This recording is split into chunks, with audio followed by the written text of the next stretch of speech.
우리가 매일 쓰는 스마트폰부터 최첨단 무기까지 모든 걸 움직이는 보이지 않는 손이 있다면 믿으시겠어요? 바로 히토류 얘긴데요. 지금부터 이 히토류를 둘러싼 소리 없는 전쟁에 대해 한번 파헤쳐 보겠습니다. 이게 그냥 영화 같은 얘기가 아닙니다.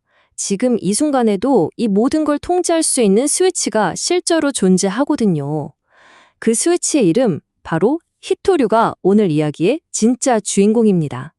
자, 그럼 먼저 이 히토류가 어떻게 우리 첨단 기술의 숨은 지배자가 될 수 있었는지 그 배경부터 한번 살펴볼게요. 도대체 히토류 하는데 그게 뭘까요? 이름부터 좀 낯설죠? 그 정체부터 알아보겠습니다. 히토류는요, 사실 어떤 한 가지 원소가 아니라 17개 원소를 묶어서 부르는 이름이에요. 별명이 산업의 비타민인데, 왜냐하면 정말 비타민처럼 아주 조금만 넣어도 제품 성능이 확 좋아지거든요. 스마트폰 화면이 그렇게 선명한 것도, 전기차 모터가 그렇게 힘이 좋은 것도, 심지어는 저 막강한 F-35 전투기의 첨단 시스템까지. 이 모든 것의 핵심에 바로 이 히토류가 들어갑니다. 말 그대로 현대 기술의 심장인 셈이죠. 근데 여기서 진짜 재밌는 게 뭔지 아세요? 히토류라는 이름이 사실은 좀 오해를 부를 수 있다는 거예요. 이게 지구에 막 엄청 희귀해서 그런 게 아니고요. 돈 들여서 캘 만큼 한 곳에 왕창 뭉쳐있는 땅을 찾기가 어려워서 그런 겁니다. 그러니까 원소가 희귀한 게 아니라 캘 만한 광산이 희귀한 거죠. 자, 그럼 이렇게 중요한 자원 시장을 어떻게 딱 한 나라가 거의 독점하게 됐을까요? 네, 바로 중국 이야기입니다. 이 그래프 좀 보세요. 2024년 기준으로 전 세계 히토류 생산량의 거의 70%가 중국에서 나옵니다. 시작부터가 이미 압도적이죠.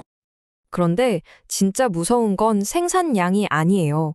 캐낸 원석을 쓸모있게 만드는 정제 과정이나 이걸로 고성능 자석 같은 최종 제품을 만드는 단계로 가면요. 중국의 점유율이 90%를 훌쩍 넘어버립니다. 이건 뭐 공급망의 알파부터 오메가까지 그냥 다 쥐고 있다는 얘기예요. 아니, 어떻게 이게 가능했을까요? 바로 중국 정부가 작정하고 국영기업들을 동원해서 광산에서 캐는 것부터 최종 제품 만드는 것까지 쫙 이어지는 거대한 시스템을 만들어버린 겁니다. 이게 바로 중국이 히토류 시장의 절대 강자가 된 비결이죠. 이렇게 막강한 시장 지배력을 손에 쥔 중국이 이걸 그냥 돈벌이 수단으로만 썼을까요? 아니죠. 이제 이걸 아주 강력한 전략 무기로 활용하기 시작합니다.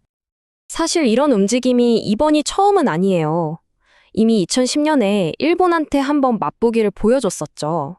그리고 2024년 10월, 이번엔 아예 미국과 그 동맹국들을 정조준해서 훨씬 더 강력하고 전면적인 수출 통제 카드를 꺼내든 겁니다.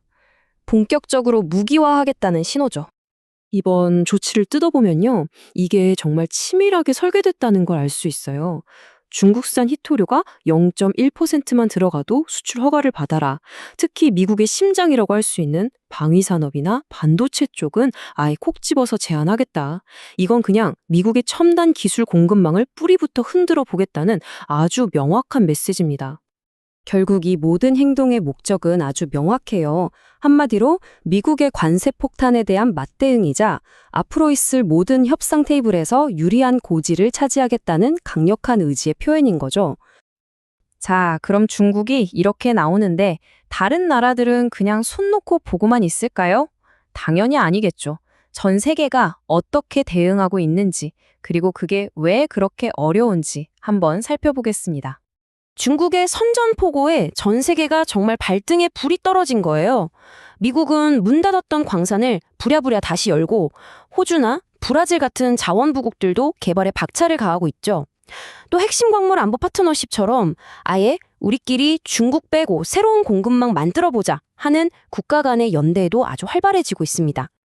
하지만 목표는 탈중국 이건데 현실의 벽이 생각보다 너무 높습니다. 당장 새로운 공급망을 까는데 돈이 어마어마하게 들고요. 중국이 수십 년 동안 쌓아온 정제 기술을 하루아침에 따라잡기도 어렵죠. 게다가 히토류 개발 과정에서 나오는 심각한 환경오염 문제도 무시할 수 없는 큰 걸림돌입니다.